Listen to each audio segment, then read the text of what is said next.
నమస్తే రైతులందరికీ నమస్కారం అండి. మీకు ఈ వీడియోలో కనబడుతున్న మిరప రకం వచ్చేసి బిబో సీడ్స్ వారి చైత్ర 22 అనే మిరప రకం అండి. ఈ మిరప రకం వచ్చేసి వైరస్ తెగుళ్లను సమర్థవంతంగా తట్టుకొని ఒక ఎకరానికి 30 క్వింటాల పైన దిగుబడి అనేది ఇవ్వడం జరుగుతుంది. ఈ రకంలో వచ్చేసి కాయ సైజు, రంగు, నాణ్యత అనేది చాలా అంటే చాలా బాగా ఉంది. మార్కెట్లో మంచి జెండాపాట ధరతో అమ్ముడుపోయే మిరప రకం అండి. అయితే ఇక్కడ ఉన్నటువంటి అన్నగారు వచ్చేసి ఈ రకాన్ని నవంబర్ నెలలో సాగు చేసినప్పటికీ కూడా మొదటి కటింగ్లో వచ్చేసి 22 క్వింటాలు, ఓవరాల్గా వచ్చేసి 30 క్వింటాల పైన దిగుబడి అనేది రావడం జరిగినట్లుగా ఈ అన్నగారు చెప్తున్నారండి. అంతేకాదండి, ఈ రకం వచ్చేసి నల్లతామ్ర పురుగులను కూడా కొద్ది వరకు తట్టుకున్నట్లుగా ఈ అన్నగారు చెప్తున్నారు.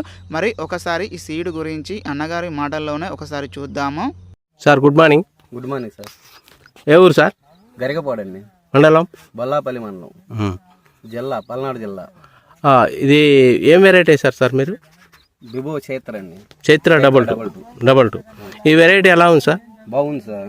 బాగుంది సార్. ఇది ఏ నెలలో నాటారు సార్? ఇది నవంబర్లో నాటాం సార్. నవంబర్ ఫస్ట్ వీక్లో నాటారు. ఈ వెరైటీలో మీరు ఇన్ని రోజుల నుంచి వేస్తున్నారు, ఇది కొత్త వెరైటీ. ఈ వెరైటీ మీకు ఎలా అనిపించింది? బాగుంది సార్. పెట్టుబడి ఎలా ఉంది సార్?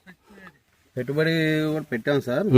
పెట్టుబడి అన్ని వెరైటీలకి ఈ వెరైటీలు చూస్తే పెట్టుబడి తక్కువ అనిపిస్తుందా, ఎక్కువ అనిపిస్తుందా? పెట్టుబడి అన్ని ఒకే రకం పెట్టాం కదా సార్. కాకపోతే కాయ చెక్కదనం కానీ సైజు కానీ ఇవి బాగున్నాయి సార్. ఈ తామర పురుగును నల్లిని తట్టుకోగలుగుతుందా? అవును సార్. ఓకేనా? Okay sir. పక్కన వెరైటీస్కు ఈ వెరైటీస్కు చూస్తే తేడా ఉంది సార్. ఈ వెరైటీ మనం పలాని గరికపాట్లో పలాని, మీ పేరు ఏం పేరు సార్? నా పేరు శ్రీనివాసరావు గారు వేసిన చైత్ర 22 బాగుంది అంటున్నారా, బాగలేదంటున్నారా ఫార్మర్స్? బాగుందన్నారు సార్. ఓకే. ఈ వెరైటీ మనం నెక్స్ట్ ఇయర్ మన ఊర్లో ఫార్మర్స్కి మనం చైత్ర 22 వేసాం పోయిన సంవత్సరం, బాగుంది వెరైటీ వేసుకోమని చెప్పగలిగే దమ్ము ఇత్తనంలో ఉందా లేదా? ఉంది సార్. ఉందా? ఉంది sir. Okay, thank you sir. All the best.